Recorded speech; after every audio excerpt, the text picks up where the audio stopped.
Hi, this is your Houston chiropractor, Dr. Gregory Johnson. We have Val that's come down here all the way from New York to get treatment for his hiatal hernia, which a lot of people do fly into Houston to get treatment for the underlying cause of their hiatal hernia. I'm not really treating acid reflux or hiatal hernia itself. I'm treating what causes it, and that's why we're so successful in helping people with this condition. So we're going to do our first treatment on Val today and show you what we're doing and how we determine this. Let's have you flex your head forward and backwards for me, Val. And then back to neutral. I'll have you take a deep breath in with your eyes closed. Let all of your air out. And just relax. Now, why are we evaluating this posture? To determine three-dimensionally what his true spinal biomechanics are that could be affecting the alignment of his rib cage as well, which is most often the underlying cause of hiatal hernia. The misalignment of the thoracic spine vertebrae with the rib cage weakens the diaphragm, so the diaphragm has the hiatus in it, which is a sphincter, and it lets the stomach slip up into the esophagus and secrete acid into the esophagus, get you a full bloated feeling after eating most times, chest pain, heart palpitations, anxiety, nervousness, doesn't let you sleep very well. There's a whole myriad of symptoms that comes along with it, and every person's different. Some people have severe acid reflux, others don't have acid reflux hardly at all. Like Val doesn't really have a lot of acid reflux, but has that full bloated feeling after he eats, a couple hours after he eats. So everybody's different, and we treat everybody as an individual. Okay, Val, when you open your eyes, don't move and look in the mirror. Tell me the first thing you notice about your head and neck versus your shoulders. It's shifted a little. Yeah, it's shifted forward and to the right. So you're kind of leaning right here. Now, if you look down here, you have a lot more space. No, don't move your arms. A lot more space here than you do on this side. Do you see that? Yeah. So your thoracic spine, your pelvis have shifted left to the center. This has gone right, so guess what's going on in between? A curvature, scoliosis. Yep. Okay, so I'm going to have Val lay down on his back here first. And I wanted to show you something about his alignment of his rib cage. Joseph, can you get in close on this? I'm going to show that same thing that I just did with his rib cage alignment. Okay, you can go ahead and lay around back there, Val. Now, him just laying flat on the table like this. You mind if I lift your shirt up? Sure. Okay. We're looking at his rib cage here, and look how high the right rib cage is versus the left-hand side of the rib cage. And also, I'm going to place my thumbs right along the lower rib cage, and you can see that the rib cage on his right side is about an inch lower than it is on the left side. Now, this is a major finding examination-wise, because now we know that the attachment for his diaphragm is going to be weak in here, because the diaphragm doesn't have a smooth dome in it. It's cockeyed, so therefore that hiatus weakens and lets the stomach slip up through there. That's what hiatal hernia is. Okay, let's go on your stomach for me now, Val. I'm going to have you put your face right down in here.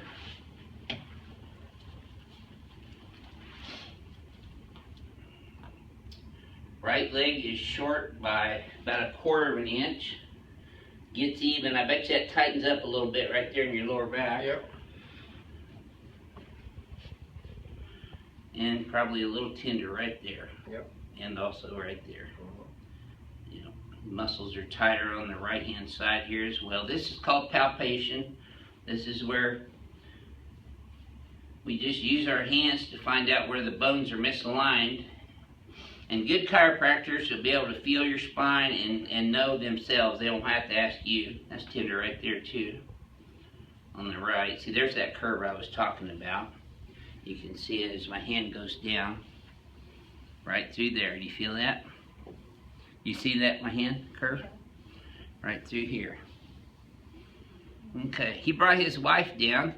It's Valerie, right? Margaret, sorry. Margaret down. And we're going to show her how to help pull his stomach down too. Those are tender too, aren't they, Val? Yep. And that one right there on the right side of the cervical spine. Do you ever get headaches right there at the base of your skull? No, Not very bad? rarely. No. Okay, good. Okay, so you ready to start feeling better? Yes. Alright. Dumb question. Not even a question, right? Alright. So I'm going to adjust his pelvis first because this is really the base of the spine. There we go.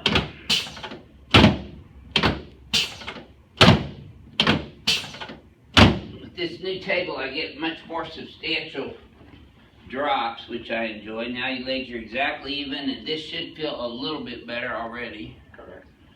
Now we're going to get L5. That was just your pelvis. There's L5. There's L4. L3. L2. All the way up to L1. And now we're going to adjust his lower thoracics. I'm going to put your head forward just a little bit here, Val. Slide up in there just a tad. There you go. Okay. And just exhale for me. Don't hold your breath. That's it.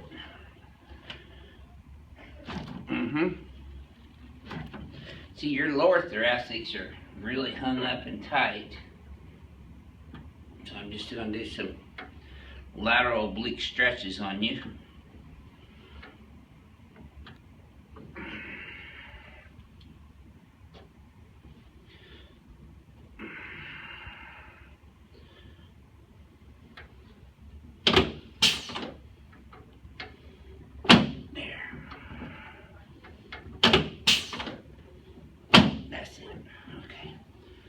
Let's go ahead and turn you on your, slide down just a little bit right there for a second. Alright, so I'm sure you've seen me use the turbinator before. Take some deep breaths on this one, Val.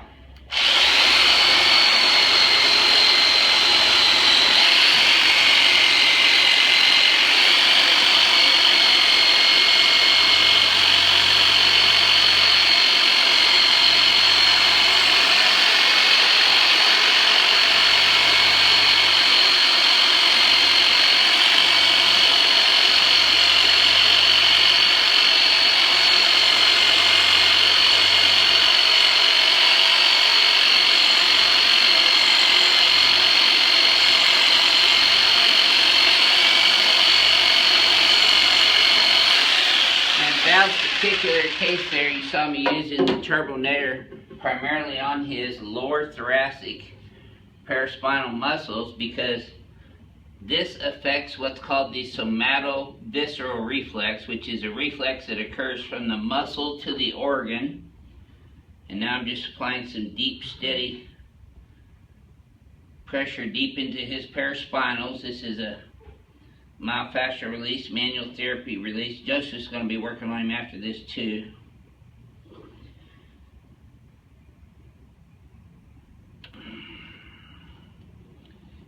Oh boy, right there, you feel that knot? You should almost feel this deep in your gut too, do you? Okay.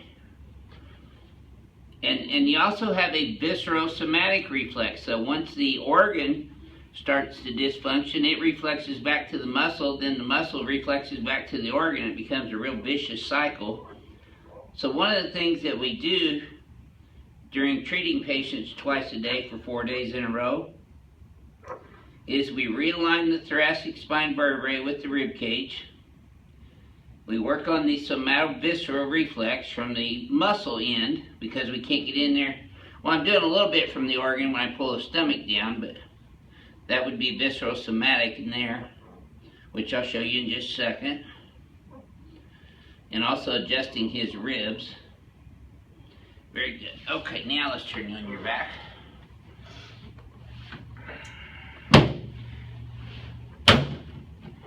And you've been seeing a chiropractor up in New York, right? Before? Yeah. Okay. And they asked me a question a while ago, how come other chiropractors don't do this? And really the reason that I've become such a expert in fixing the underlying cause of what causes hiatal hernia is because I had a severe one myself. There we go. Put your curve back in your neck. Now slide down just a little bit. I'm going to adjust your thoracic spine with your rib cage. I'm going to have you put your arms out to your sides. Face up. Yep. Get your shoulders. Costosternal junction right here. And then I'm going to adjust the ribs where they attach to the sternum.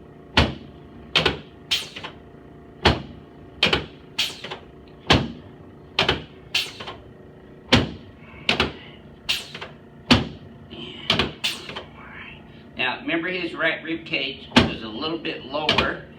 So notice what I'm doing. I'm actually adjusting that up on the right side with a little torsional stress simultaneously.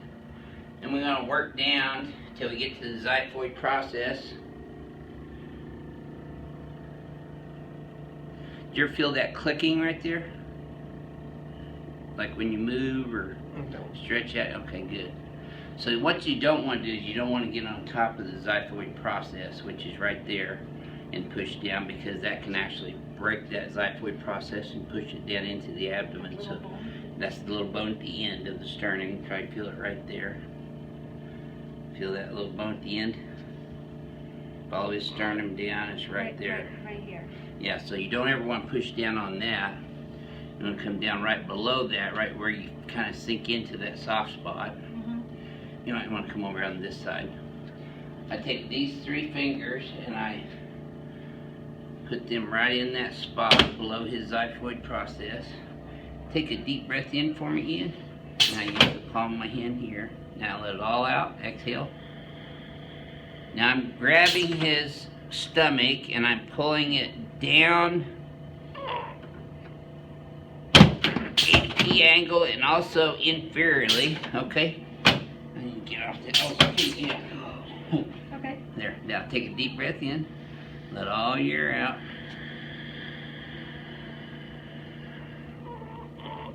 And you want to do this 3 times in a row. And you can do this after you eat too, by the way. This won't hurt you. In fact, it'll make it feel better. Another one.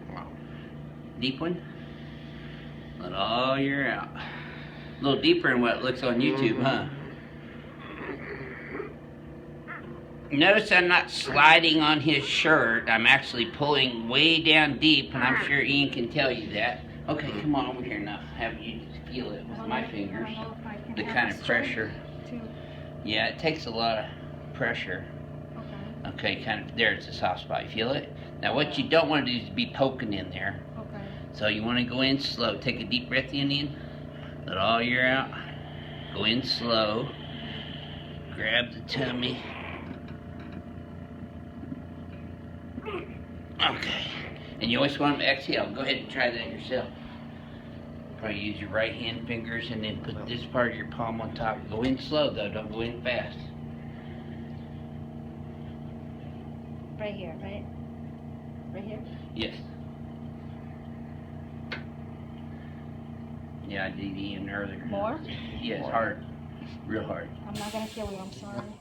Stop it. And then, like more?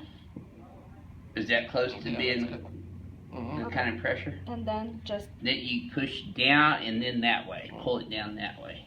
No, but don't slide on the shirt. Because you're not wanting to pull his shirt down, you're wanting to pull his organ down. okay, So you gotta go in deep. Here, let me do. Now go ahead. I'm gonna use your hand. okay. Deep breath in for me now. Val, let it all the way out. Okay, see, you grab the organ and then you pull the organ down. Okay. Okay, see, I'm not sliding on his shirt at all. Put it down, okay. It's deep pressure. Okay. Right here. Okay. You gotta tell But me don't where it poke is. in there quickly though. You go in slow. He inhales deeply and then when you get him when he's exhaling. Go in slowly, grab it with your fingers. Pull it down hard, but don't slide on the shirt. Well, that looked a lot better. Yeah. Did that feel better? Yeah. Okay, good. Okay. Good. And you almost need to get a martial arts stance in doing that so that you can get more leverage on it. Kind of a long stance, if you will. Just don't, I'm in the right spot. You're right. And then just keep it way down, hard as you can. Just don't slide on his shirt. Okay. That's good. That's probably good for the first time. All right, now let's just check his rib cage alignment again. Look at there. It's only about half an inch short now. Yes. So that's a half an inch in just one treatment in the alignment of your rib cage. But you can still see how his right one sticks out a little bit more than his left one. See that? So I'm actually going to adjust this one more time.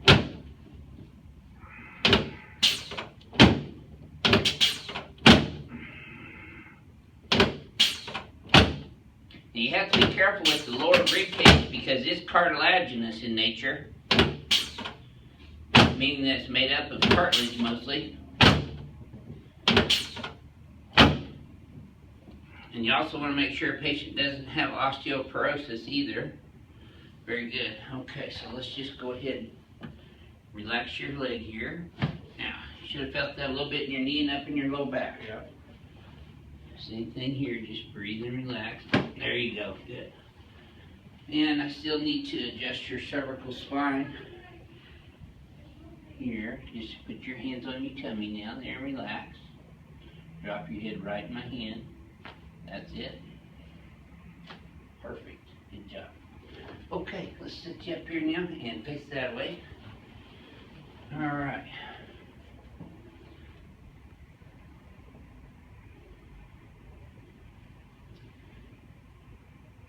There's the right shoulder.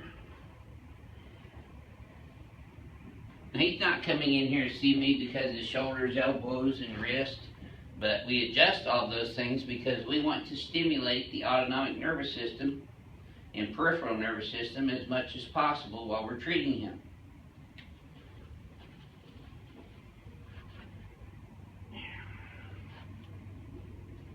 You sitting at a computer a lot?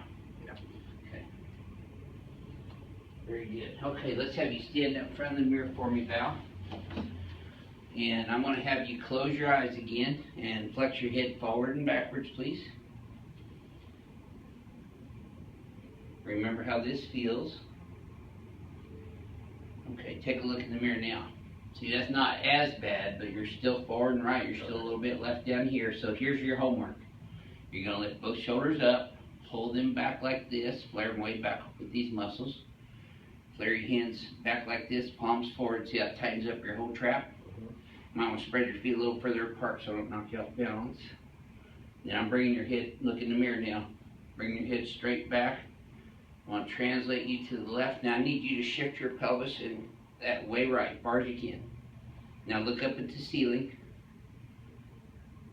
Okay. Feel a little tap under your atlas right here. Okay. Okay, relax. Let's try that very same thing again. Where you flex your head forward and backwards. This should feel a little smoother to you this time. Like got a little WD-40 in there. Yep, take a look. Yep. Much, much different. And look at the space now. Is more even from side to side. So our goal is we're going to get your head up, back to the left, and your pelvis and thoracic spine over to the right to straighten out this spine so that your rib cage can be the proper alignment, so your diaphragm can be strong and hold your stomach down through there. How's that fullness feeling? Are you feeling anything in there? I don't feel anything. Great. So this is Val's first treatment at Advanced Chiropractic Relief in Houston. This is your Houston chiropractor. We'll see you next time.